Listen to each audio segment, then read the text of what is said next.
দর্শক, টাকা পড়ে আছে ব্যাংকে এবং ত্রাণ পড়ে আছে টিএসসিতে, এমন একটি লেখা গত কয়েকদিন ধরে কিন্তু সোশ্যাল মিডিয়ায় ব্যাপকভাবে ছড়িয়ে পড়েছে। দর্শক, তারই সত্যতা যাচাই করতে আজকে আমরা চলে এসেছি। বিশেষ করে যেই রুমগুলোতে এখানে মানুষের দেয়া ত্রাণ সামগ্রী রাখা হতো, আমরা সেই রুমগুলো ভিজিট করব এবং আপনাদেরকে দেখাবো যে আসলে এই রুমগুলোতে এখন পর্যন্ত কোনো ধরনের কোনো ত্রাণ সামগ্রী রয়েছে কিনা। দর্শক, সাথেই থাকুন।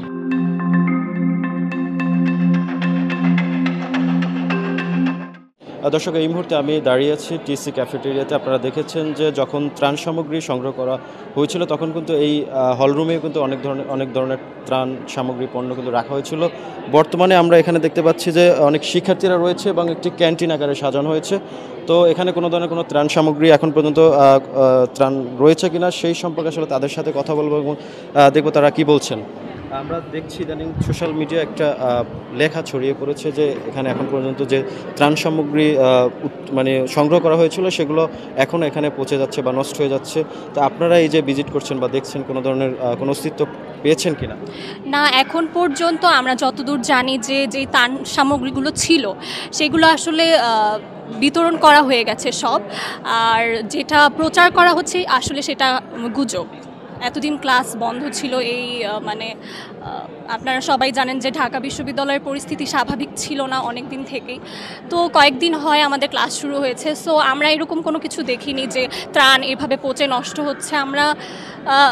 আমরা যতদূর জানি যে সব ত্রাণ বর্ণাঢ্যদের জন্য সব বিতরণ করা হয়ে গেছে। কাপড়ের মধ্যে অনেক কাপড় ছিল, ভালো কাপড়, আবার অনেকগুলো ছিল যেগুলো ইউজ করাই যায় না, ছেঁড়া, যেগুলো মানুষ পরতেই পারবে না। তো শিক্ষার্থীরা তো আর সেই কাপড়গুলো বর্ণাঢ্যদের মধ্যে বন্টন করতে পারে না। তো দেখা গেছে সেই ছেঁড়া কাপড়গুলো বা যেগুলো নষ্ট, সেগুলো আমাদের সামাজিক বিজ্ঞান অনুষদে ঢাকা বিশ্ববিদ্যালয়ের ওইখানে রেখে দিয়েছে। তো এখান থেকে একটা মিস ইনফরমেশন ছড়াতে পারে যে ত্রাণ সামগ্রী বিতরণ না করে নষ্ট করেছে বা নিজেদের জন্য রেখে দিয়েছে। যেটা প্রচার করা হচ্ছে যে ত্রাণ সামগ্রীগুলো নষ্ট হচ্ছে এখানে থেকে আসলে সেটা গুজব ছিল।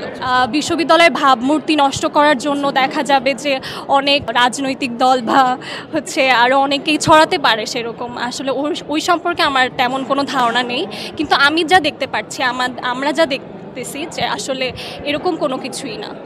সোশ্যাল মিডিয়া এরকম একটা প্ল্যাটফর্ম যেখানে কোনটা যে মিস ইনফরমেশন আর কোনটা যে ট্রু ইনফরমেশন এটা কিন্তু যাচাই করা অনেক কঠিন হয়ে পড়ছে। তো ঢাকা বিশ্ববিদ্যালয়ে আপনারা জেনে থাকবেন যে অনেক ত্রাণ এসেছিল এবং সেগুলো কিন্তু বর্ণাঢ্যদের মধ্যে বন্টন করা হয়েছে। তো এখন যারা এই ধরনের নিউজ ছড়াচ্ছে বা প্রোপাগান্ডা ছড়াচ্ছে, জানি না তারা কেন ছড়াচ্ছে। হয়তো বা ঢাকা বিশ্ববিদ্যালয়ের একটা ভাবমূর্তি নষ্ট করার তাদের একটা পায়তারা তারা করছে। এই ধরনের পায়তারা করে আসলে কিছুই হবে না, কারণ বর্তমানের তরুণ সমাজ কিন্তু অনেকটাই সচেতন, রাজনৈতিক সচেতন। প্রথম থেকেই দেখা যাচ্ছে শিক্ষার্থীরা একটা ভালো কাজ করলে সেটা নিয়ে সবাই খুব বাহবা দিচ্ছে, আর একটু যদি ভুল হয়ে যাচ্ছে তাহলে সেটা নিয়ে সবাই নেতিবাচক মন্তব্য করছে। তো এটা সম্পূর্ণই মানুষের মেন্টালিটির উপর ডিপেন্ড করে।